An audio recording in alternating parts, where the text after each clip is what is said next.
Hello, viewers. So today is another bright new day. I'm still in Bongoma, probably Webuye, Kenya.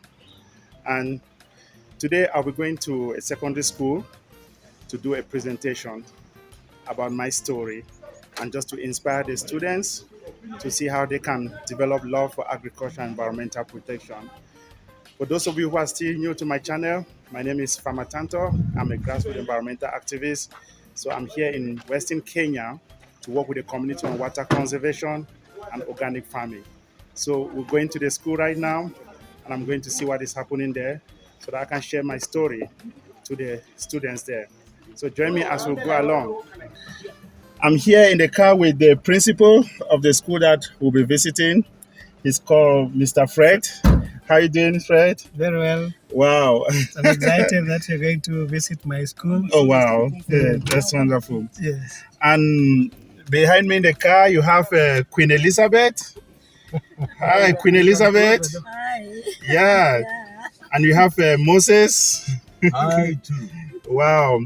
And you have my father, Farash. Chevai Kakai. Jeremiah. Wow. And we have Abel in the car. Hello. So these are the trainees that I trained them online on water conservation. And I'm here in Webuye to see what is happening on the ground. And now we are off the road to the school to talk with the students in the school. Karibu. Jambo. Jambo sana. Good.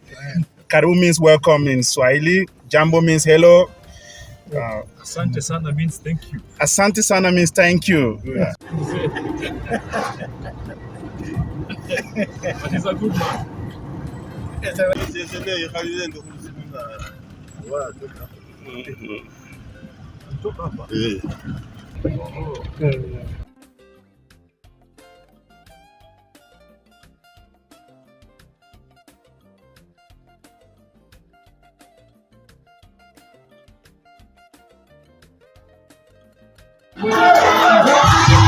Piga sherehe kidogo.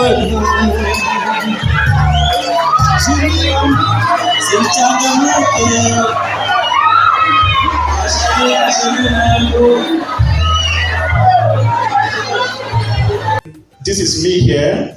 The book was written by Baptiste and Miranda Paul. He's a black American, she's American. They are husband and wife. I studied in the United States of America, and they told me one day they were going to write my story in a children's book so that children around the world will be inspired by my story. So this is my grandmother. She's 106 years old today. She's still alive, strong, healthy. And this is me here. These are my bananas I planted when I was 8 years old in 1986. I planted these bananas when I was 8 years old, and the bananas are still there. So I want to read the story, and at the end I'll be able to show you what is happening. This is northwestern Cameroon. Green, wet, alive. The rainy season has begun. A young boy arrives at his grandmother's farm. His feet squeak between rows of cabbage and beans. His small hands plunge into the dirt and shade. Oh, Tanto, his father laughs. His grandmother laughs too. They do not stop him. They understand his joy. This is my father. He was a policeman, but he died 26 years ago. Tanto rummages through grandmother's market basket. A sharp smell fills the air. Onions. He wonders if he can grow the onions by himself. He sneaks them under a banana tree. Each day, when he checks on his sacred garden, the greens have shriveled a bit more. Eventually, the bulbs dry up. Why won't they grow, Matthew? He asks his grandmother. They need sunlight. If Farmer Tanto does not walk alone, a stream of hands walks to find fresh, clean water. A trickle of hope runs through many villages. And a crop of young farmers who are proud to be farmers are digging in, planting ideas, and growing a movement. So that is my life story summarized in a book.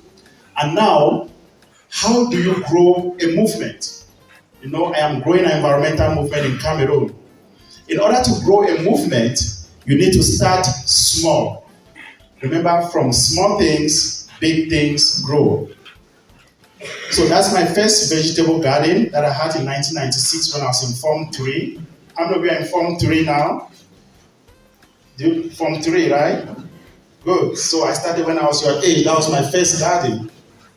And I was growing a lot of vegetables and experimenting with different kinds of vegetables that never grew in my community. And I was also breeding animals so that I could sell the animals and raise income for myself. And I grew a lot of vegetables like green beans, cabbages. You know, while a student, you know, because I was passionate about farming. And I never had a lot of equipment to work in the garden, so I was using local means to do irrigation. You see, that's me there, 1999. I was looking very young and innocent, right? So, in 2001, because all my friends ran away from me, I decided to work with children. So I decided to go into clean water when I contracted typhoid. I was sick for 7 years, and I decided that no one should die because of lack of potable water. And I started doing a lot of research about water. In 2009, we started a lot of water projects. I've been able to build more than 60 springs.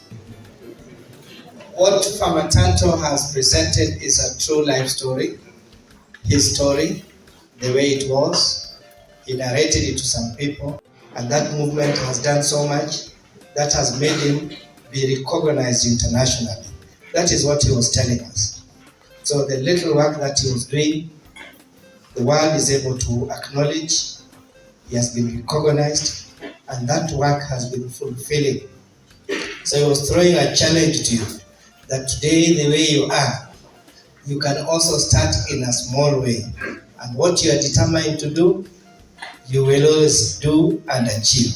That was the story. Any questions to him?